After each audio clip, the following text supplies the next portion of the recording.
So let's take a look at Polkadot. It was I've been trying to catch this short for a while, and I think I gave up. I think it was on this candle. This is the 4 hour. Yeah, this is the 19th, or just yesterday. No, I gave up back here.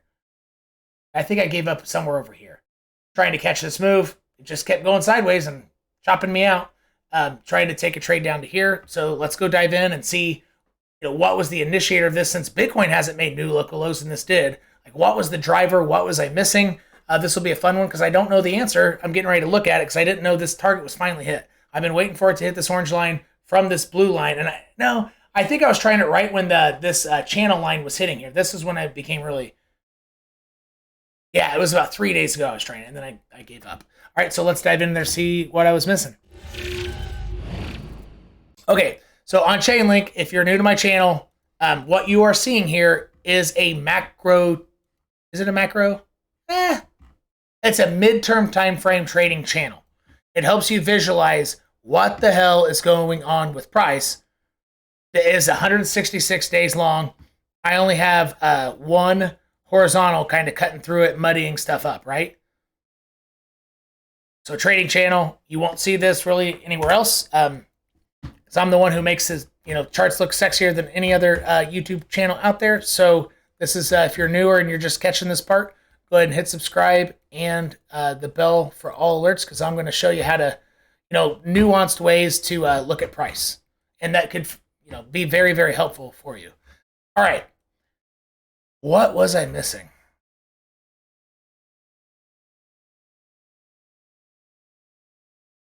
Oh, yeah. Okay, so what my game plan is after DOT came down to the bottom of this point of control, which I already had there before this move happened, and I probably already have covered this. Hey, look, it's to the dollar, right? So, my lines work.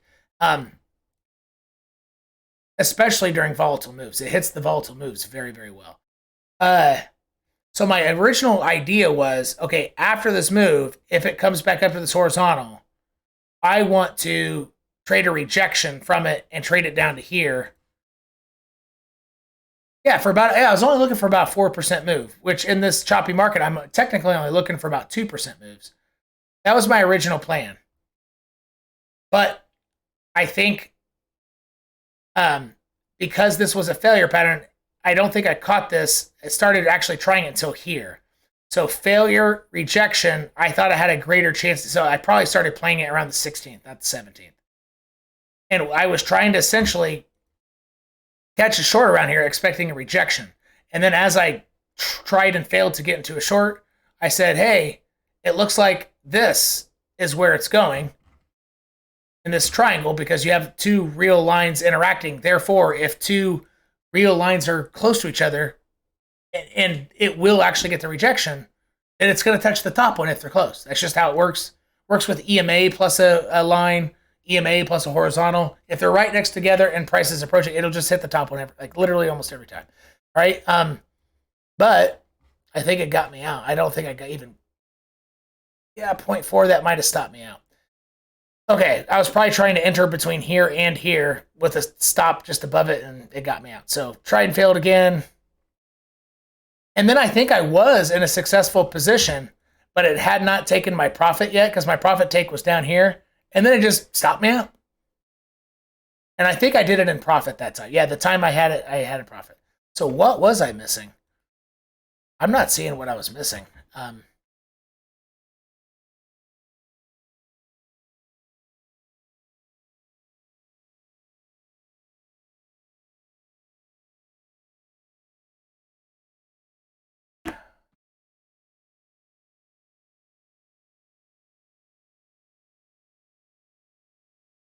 Maybe it was hanging on to this wick and this wick.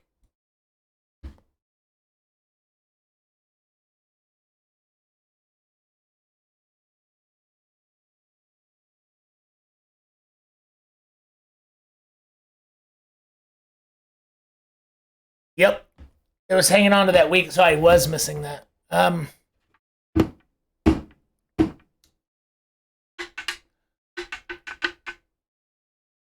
What else was I missing?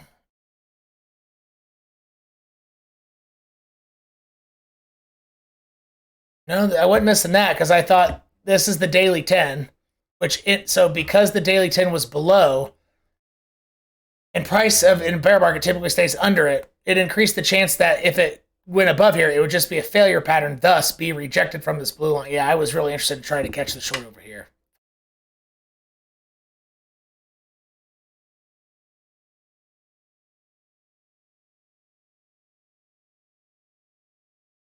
And it even took all the stops hiding above this wick. Like it took it. I don't know. This is just, I don't know what I was missing. This is just hard to play.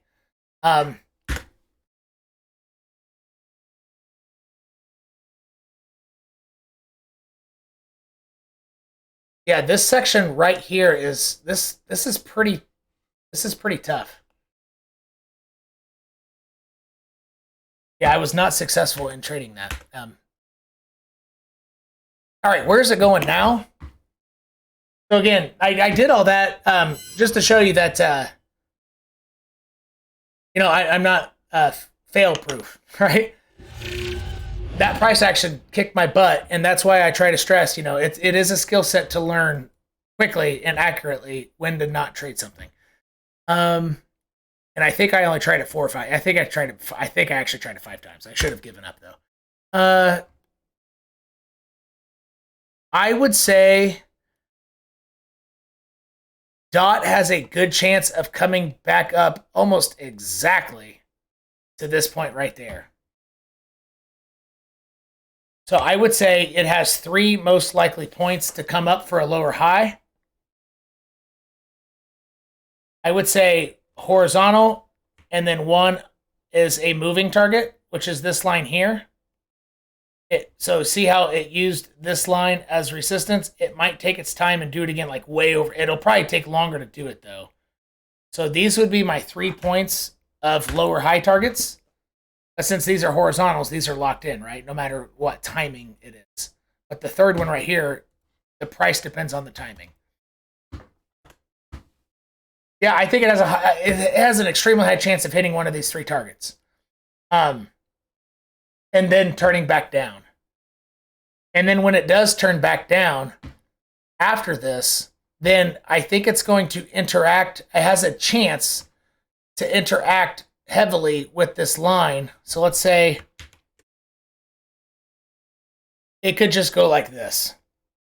I'm not for sure if I would bet on this happening, touching the bottom of this guy. It might just work its way down to do yearly lows by walking down this support and then taking out that low like this. Does that make sense? In the event that Bitcoin has a very violent move down, well then yeah, that is when this line comes back in play.